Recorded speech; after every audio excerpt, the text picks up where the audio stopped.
Hello and welcome to a bit of discussion and rambling about my new adventure series, the C series, Consortium of Adventure. This is after but not connected to my REL series, R1 through R16, all available on DM's Guild for pay what you want. And of course you can want to pay nothing. So I've been running D&D games for a really long time. Started writing my own stuff probably back in 1980. In grad school in 89, I wrote professionally in the sense that I was paid for companies like GDW, even TSR, which existed back then, our Talsorian games, Cyberpunk.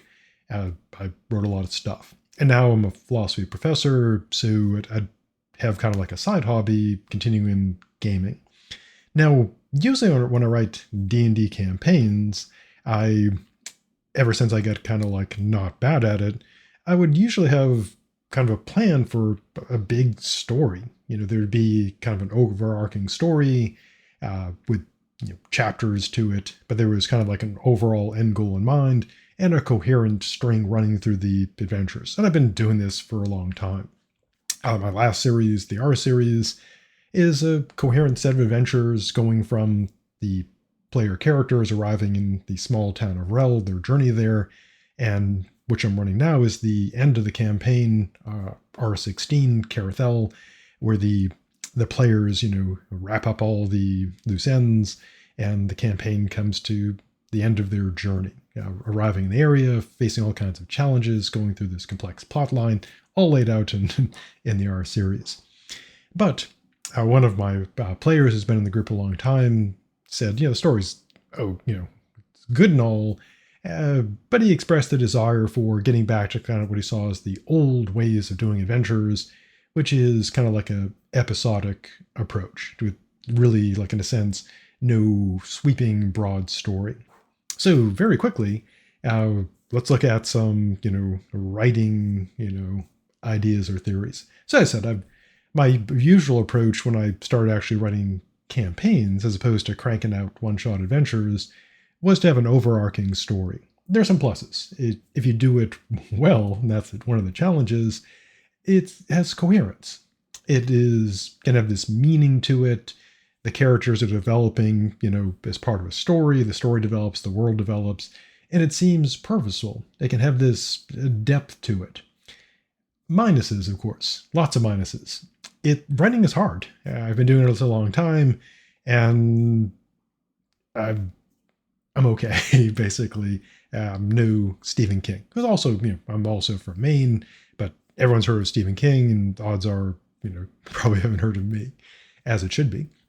So writing is hard. And so coming up with like a good story when all that stuff is difficult. There are also concerns if you have this story, one common criticisms of DMs who like to have stories is that it can feel like railroading. The DM has the story they have in their mind, and you as players are just there to, go through their story. You get to come up with your lines, so to speak, but everything is preset. And players sometimes, not surprisingly, don't like that.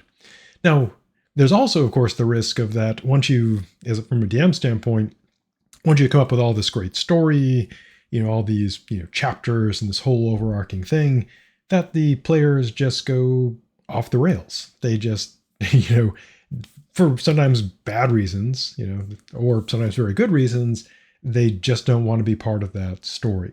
And that can be, if you put all this work into it, that can be kind of painful. And that's, kind of bad. So there are both concerns. One, you're locking the players into a story they don't want to be in, and that they go off the rails. And the risk of essentially is if you have this story you're committed to, especially if you've written stuff in advance, you've got one egg, your big story, in one basket. And if that goes badly and you put a ton of work into it, then that's bad. I mean, you can go and try to like salvage as much as you can, but that's, a bad thing to happen. Another problem, of course, is that memory. I'm also, as I mentioned, my main deal is I'm a philosophy professor. I've been teaching, pretty long time. Not as long as I've been gaming, obviously, because I had to go and get, those degrees and stuff and get a job. But it's a similar challenge because as the DM, if you're a DM yourself, you put all this work in, you read the adventure, perhaps you write it, you prepare for your game, and the players just, often just kind of show up. And that's their job. Just getting people to, to play is quite a challenge. But then the players have to remember all this stuff, all the stories, all the NPCs, all the settings. And as a DM and as a professor, that's often a lot for some people. I mean, some people are really into remembering all the details. I mean, if you're a DM, that's kind of probably your thing. You're the detailed person. But many people don't want to remember all that stuff. It's like too much. And so that's a downside to this big story. And the players might just not care. They might just not care about the story. Similar problem with teaching. You can go in, have this, put all this work into this class. You have all these great ideas. You come in enthusiastic. And sometimes you get classes where no one cares. And often, for legitimate reasons. They're there spending their money and time to get their degree so they can go, work a job, get money, buy stuff, then die. So I told you I'm a philosophy professor, so you get some of that stuff. And so the players just might not care about it. So those are potential problems. Examples of overarching story. Lots of them. Obviously books, go back to like the Lord of the Rings. That's like, you can think of that as like a really long, campaign. Shorter versions, you take TV series now often have this approach. For example, the Arcane, based on a video game, but it's got a continuing story. It's not just episodic. So going to the episodic. So episodic ones are essentially, this is, my friend was kind of thinking back to when he was like in high school, and often when you're like a new starting out DM, especially again way back in the early days, I've been doing this since 79 and writing since like 1980. So what we typically would do if you ran a game, you'd get whatever module came out, and you'd make some characters and you'd run it. Then you'd get like another module and run it. And there were series of modules, like the famous giant G series leading to the famous D Drow series, and then Queen of the Demon Web Pits. Sorry, spoilers. That you just ran whatever you happened to have, and there may be a connection because they're in a series, or there may not be. So episodic adventures, many players have kind of fond memories of those times. The DM's like, hey, look what I got at the game store. We're doing Ghost Tower of Inverness, or we're doing, we're doing Tomb of Horrors, kids. You're all going to die. Get those new characters ready. Now, the advantage of taking an episodic approach, and that essentially is just you have an adventure and you go through the adventure.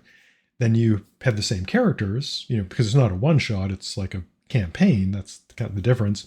Then you have another adventure, and they go through that adventure, and there's no, aside from the characters, there's no connection, meaningful connection between them. So why do this? One, easier to write. You write adventure, you don't have to worry about having all that background and story, connecting it all together. It's just, here's the adventure, this is what we're doing. We're killing some goblins, we're killing some spiders, we're killing some halflings. We're doing the murders, and we're getting the loots. So easier to write. Also, it's kind of hard for it to go off the rails in terms of the story because, well, there is no story. I mean, the campaigns can always go off the rails for other reasons, but there's no story to be like, destroyed. You get a bunch of eggs, many baskets. You have like a bad adventure, it doesn't go well, or you just bad writing on like my part. And it's like, okay, move on to the next thing. And there's no need for the players to remember anything beyond their character. It's just, okay, last time we killed some halflings. This time we're going to go kill some goblins. Next time we're going to go kill some centaurs. Or whatever you're doing. Lots of murder hoboing. So the players don't need to remember stuff. Now, there are some minuses.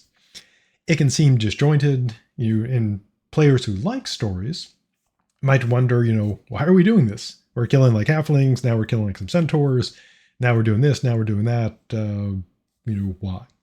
It's also, of course, got a much smaller scale, may seem to lacking meaning, etc. Now, episodes, of course, not a bad thing. There's been many obviously successful TV series, including some legendary ones, which were episodic. For example, if you ever saw the original Star Trek, the original series, or the Next Generation, except for an occasional two-parter, they were purely episodic. You had the same characters, and you had the same setting, taking place in the Federation, on the Enterprise, etc. But there is no continuing story. It's just, okay, this week we're going to this planet, and we find that, like, oh, it's a Nazi planet. Or we go to this planet, it's like, oh, it's a gangster planet. For real, these are real episodes. Or no, there's a doomsday machine coming for us. Or this episode we're fighting the Klingons. This episode we're fighting the Romulans. And those worked. They work fine. They're still episodic TV shows today. It's just something happens, you have the same characters, next time you do a different thing, you kind of like the monster of the week approach. And that can be fine. Now, you can also, of course, do a bit of a compromise. You could do and I'm thinking about this for my Consortium series, is have, just adventure, and then maybe do like they did with, the D series and G series, have some adventures that are connected together, that they have like a very, short, focused story. And that has, the advantages of having kind of the epic approach, the big story, but also the advantages of the smaller approach. So I'll probably give that a try. So my Consortium series, the C series, is being written with that writing philosophy. Essentially, we're going to try the episodic approach, where aside from having the same characters and having kind of an overall tiny thread connecting things together, the Consortium, that it's going to be no big story. So what's going on in the C series? So one challenge if you're doing like episodic is, how do you have all these like adventures one after another happening with like no connected story? And the player who suggested this to me came up with the idea of like, okay, wouldn't it be cool if you just like go different places all over the place? You do an adventure, then there's a question of like, how does that happen? And so faced with that challenge, I hit on the idea of the Consortium. So there is some background. So the Consortium of Adventure, I had it created my campaign world as an agreement between three groups. Well, actually, sorry, four groups. Three. My math is terrible. So the Consortium is the main group, made up of the Eternal Library, the Magna Scholar Magica, and the Order of White and Gold. So these organizations have different agendas, but they have this one point of cooperation, which is hiring or organizing adventurers to go do their murder hobo stuff. So for adventurers, the public face of the Consortium is the unoriginally named Adventurers Guild. The guild provides the benefits you'd expect from similar guilds across all the possible worlds. These include things like discounts on equipment, a place to find gainful employment in the form of murder hoboing. One unusual service, and this is the gimmick for the Consortium campaign, is that the guild has magical transportation, enabling adventurers to instantly travel to distant adventures, and should they survive, return. So this special service makes membership in this Consortium guild very appealing to adventurers, especially at lower levels, when they don't have their own teleportation spells and they don't have their own, plane shift.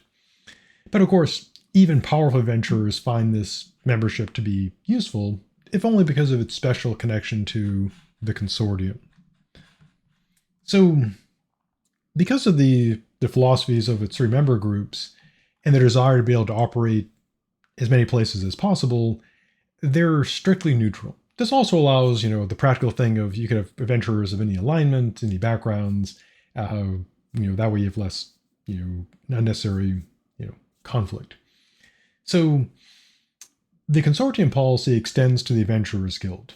This mostly manifests in a guild rule that forbids contracts that violate this neutrality. Although, of course, the rule has nuances and complexities.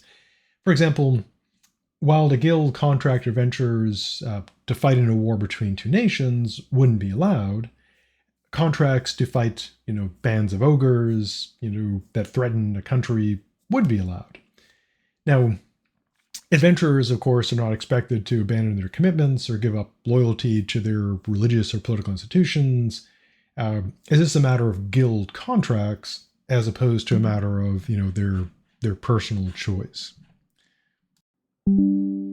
So while most of those who know about it see the consortium as being beneficial, there are of course various conspiracy theories about its true motivation and its true purpose.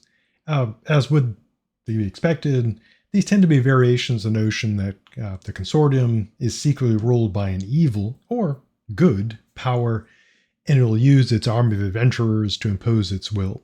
There are also, of course, various specific conspiracy theories about each of the organizations. So, what are the organizations? First is the Eternal Library. I came up with this idea quite a while ago, and the Eternal Library exists across all possible worlds, or most of them, or many of them. And it preserves knowledge under the guidance of the mysterious Neho, the Great Librarian. The library was created to protect works from destruction, and even a small Eternal Library has a great wealth of knowledge. And it is said by many that the library, as a whole, has copies of almost every work ever created across the accessible possible worlds. The library has its own means of accessing these planes and different worlds and different realities, and can provide through these means transportation for adventurers to go and do some murders and looting. Now, despite, or perhaps because of this vast knowledge, the Eternal Library maintains a strict neutrality and a policy of non-intervention. This means that the Eternal Library avoids politics, but is usually treated with respect. While the library might seem an obvious and tempting target to those seeking secret or forbidden knowledge, the library is famous for the strength of its guardians and its devotion to recovering stolen works. One example that is used to warn people about messing with the library is that a demon lord hit on the idea of, hey, I'll go in there and steal, a document containing the true names of 6 other demon lords. The demon lord was able to do this, killing, many of the guardians in the process. And this caught the attention, not surprisingly, of the library's, great powers.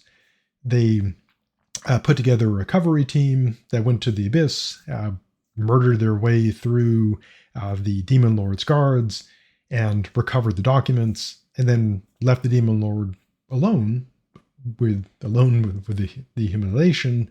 But then the library very quietly published the demon lord's true name and all of its branches. And if you go to a branch of the Eternal Library, throughout the possible worlds, you can find that demon lord's name still, kind of subtly, presented, available, perhaps on a bulletin board, perhaps on a cup or something, but it's there.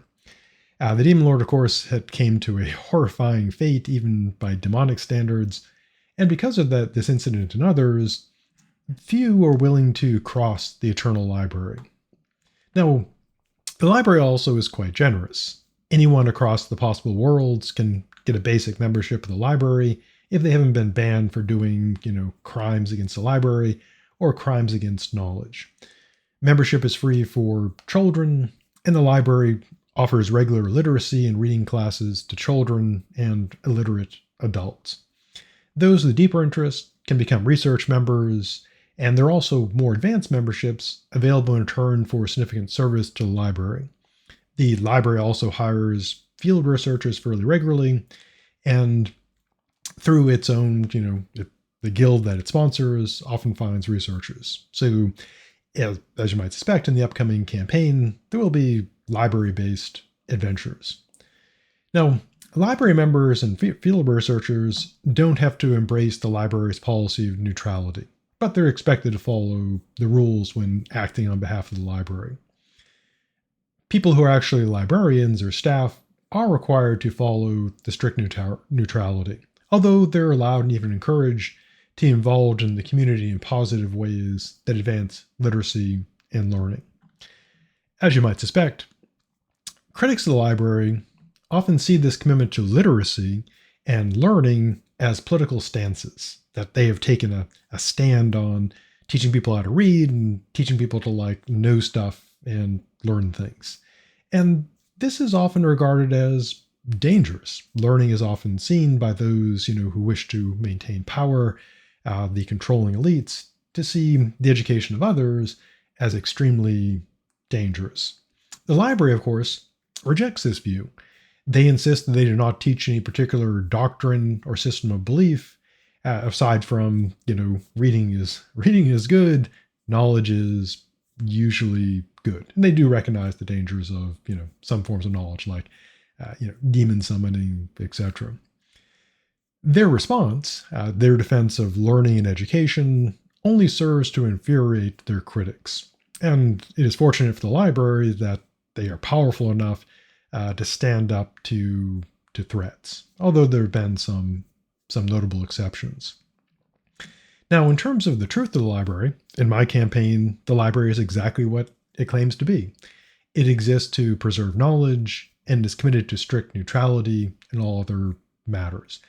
Obviously, if you're running your own version of this campaign or like the idea of the Eternal Library, you could have a evil library. It could be all that the conspiracy theorists claim, libraries are. The second group is the Magna Scala Magica, or Magica. It's Latin, so it's, fancy. This was founded by the wizard Scotus Dunn, and it has campuses across many of the possible worlds. On these worlds, it's usually a powerful and well-respected, also feared, college of wizards. And the reason why it's wizards as opposed to like sorcerers is because wizards, of course, like it's a learned, typically in D&D settings, you learn to be a wizard, you're born like a sorcerer because it's like built in. So in addition to training wizards, the college engages in magical research and is especially noted for its interest in dangerous items and spells. The supporters of the college claims it does this, to protect the world and to keep items and knowledge out of the wrong hands. The school's detractors have other explanations, various conspiracy theories, the most popular of which is that the college is the front for a lich, and the lich is intending to gather the items needed to raise a conquering army of undead. The college, whatever its true motives, actively recruits students and faculty, although the requirements are fairly high. Only the most exceptional have a chance of admission or a place among its faculty. For wizards, one of the greatest selling points for guild membership is they get at least some access to the college resources. Access to spells, etc. Students of the college, those with a very adventurous bent, often join the guild as well because they have opportunities to have experiences out in the wild, to do like some murders and possibly get murdered themselves. In terms of what is the truth behind the college, and the answer is it's complicated because unlike the Eternal Library, it's not under like one. In the case of the Eternal Library, there's literally a god or many gods of the same manifestation of the same god guiding it. In the case of the college, it's spread across possible worlds, but it's a series of somewhat independent colleges. So all the conspiracy theories could be true about one or more of these branches. And so if you like to do the evil evil college view, you can have that's easy to work in. Thirdly, there's the Order of White and Gold. While ancient in its land of origin, this order is fairly new to this, at least in this my campaign world, and it's used its membership in the Consortium to expand its influence. It also has incredible wealth, and has used this to buy both influence and respectability. It has also used this wealth to allay fears that it has nefarious motivations, which of course worries the conspiracy theorists even more, because nothing is more suspicious than people wanting to do good things. Publicly, the order engages in these good things: community service, helping the needy, helping the ill, and this of course attracts a lot of negative attention.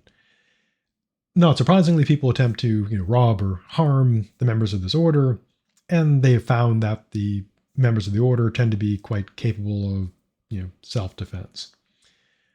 This order is kind of its unique makeup is that it's composed primarily of undead, intelligent undead, obviously, and constructs. So behind the scenes, the Order uses its influence to try to argue for the rights of undead and constructs, at least the ones that are like intelligent and not just like doing lots and lots of murder stuff. I mean, aside from adventurers, of course. It's got a public relations campaign, or propaganda, depending how you look at it, to encourage a broader acceptance of constructs and undead by the living. It actively recruits, not surprisingly, undead and constructs, but also accepts the living.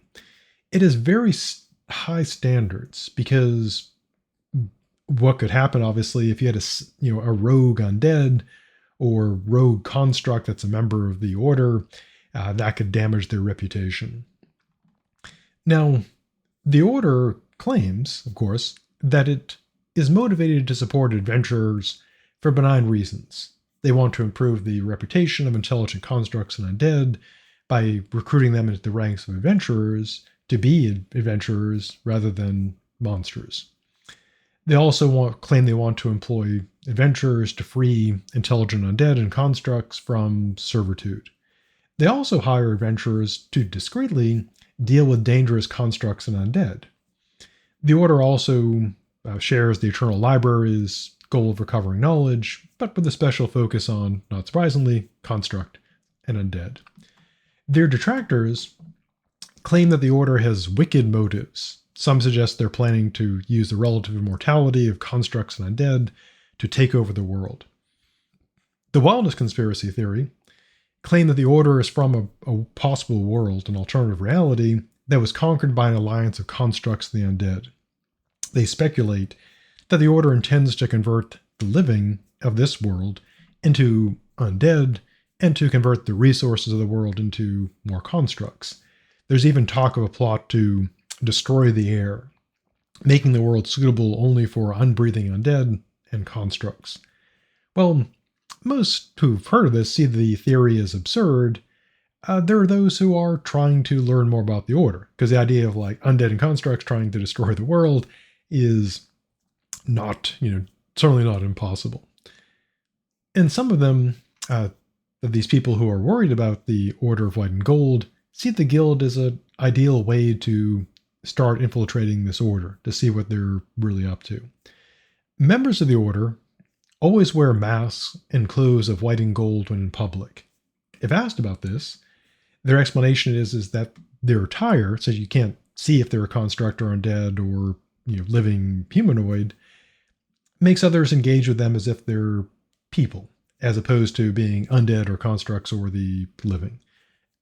The critics of the organization, of course, claim that these members are hiding behind their mask, literally in this case.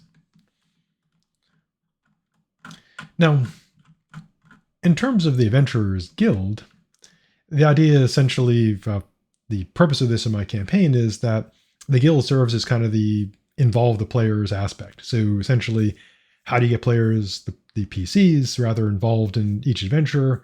The easiest way is, the guild, plot device. Someone needs something done, they contact the guild, they put up a job, the PCs accept the job, they go off and adventure. So included in the Consortium, there's a guide to how to join the guild. It's a process in which, in terms of like in-world, the applicant pays a copper piece, applies, undergoes an evaluation, just to make sure, to look at it and see if they can, not get insta-killed on adventure. And, sort of background in world, there's always people who think they can be adventurers, go to the guild, and the guild's like, wow, this person would die instantly. And they try to persuade them not to die instantly. In the case of the PCs, obviously, they're all going to be, capable or potentially capable of becoming adventurers. And so their application would be accepted. They go through a quick evaluation. And then in this, the first adventure in the series, C1, the PCs go through an evaluation dungeon. If your players are, brand new to the game, This actually works out pretty well because the evaluation dungeon would enable you to walk them through the basic mechanics of D&D. Doing perception checks, looking for traps, failing to find traps, falling into traps, in combat, etc. So if you have inexperienced like new players, the adventure provides a good way to introduce them to all these mechanics. If your players are experienced players, they can run through the dungeon, and it's set up so that it's there are things to do and it's interesting. So even if they already know how to do all this stuff, it'll be like a small adventure to get them together. The guild has various ranks in it. So in world, I have like a ranking system based on just stealing from other ideas. A ranking system based on metal, which is essentially every 3 levels. So first to third is tin, 4 to 6 is copper, 7 to 9 bronze, then iron, steel, mithril, and adamantine, based essentially on armor and weapons. There's also a tier system, which corresponds to the tier system that's typically used in 5e, which is tier 1, level 1 through 4. This would be silver adventurers because I got already got copper in the other one. Tier 2, 5 to 10 is electrum. Tier 3, 11 to 16 is gold. And tier 4, 17 to 20 platinum. And I kind of use this as an in-world device for, even though obviously in the world, the monsters and player characters don't, have concepts of like levels and hit points and stuff. They do realize, in world that some beings are like much more powerful and capable than others. So this would be a rough estimate of like, okay, this person is really, is super tough. They're like electrum grade, or this person is like the greatest hero in history. They're like platinum grade. So the guild has various, rules in it, essentially to provide some flavor. And you could also have like, some minor conflicts with people, players wanting to break the guild rules, etc. The benefits of the guilds. And this essentially allows the players a place to, if you like having kind of like a streamlined system of handling the usual stuff, some players, very few, but some do like the kind of like go to town, haggle, roleplay all the buying, etc. Other players find that, just like, they're just like, oh God, just let us just sell our stuff and buy our stuff. You don't have to do the voice for the merchant. He doesn't have to try to rip us off, etc.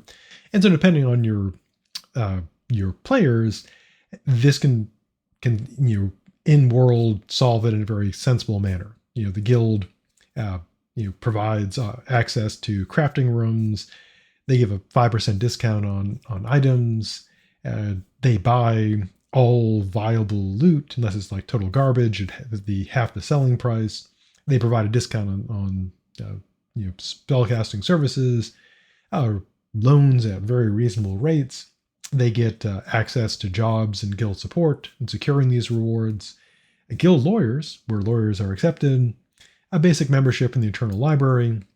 And most importantly, access to the guild's transportation system, because that's the device for getting the PCs to the various adventures. And of course, a guild funeral with suitable protection from necromancers if desired. There's also kind of a side thing, which for me is kind of a bit humorous, is I also have the associated with the Guild of Adventurers is the Guild of Dungeon Workers. There are those who work for those controlling the dungeons, and those who work for adventurers who delve into the dungeons. So they're the people who, like in certain dungeons behind the scenes, they are, they clean up afterwards, reset the traps, etc. Now, when back in AD&D, they had like a section on hirelings, and there was I remember I used to have a set of Raoul Potter miniatures made of lead. They used to make them out of lead in those days. That had like, people, they had, bearers, people who would carry stuff for you. Of course, the classic dungeon donkey. And you'd have, torch bearers, etc. And that was kind of a, thing. And they usually probably died a lot because they're just, back then they had like level 0, which would be like CR0 creatures in 5e. And so I just kind of threw that in there, because maybe like an early adventure, the players might hire, porters, torchbearers, camp guards, etc. And I just kind of mainly as like a bit of a joke or a throwback to the old game, having that in there. So the first adventure, C1, Consortium adventure, Takes the players through the evaluation dungeon. Pretty straightforward. If they're experienced players, it'll be super easy. Then they go to do their first job, and things go, as you might expect, terribly wrong. I've already written C2, which is Cackling Fang Knolls. I'll do another video on that. And I'm working on C3, Halblins on the Hill. And I'm writing this as during like a DM break. A friend of mine's running the Abomination vaults, so I get to play for a while I'm writing. And so I'll have the C series coming out, cranking them out quickly as possible to get ready for the next campaign, because there's always a next campaign. So stay safe, roll high, and I'll see you in the future.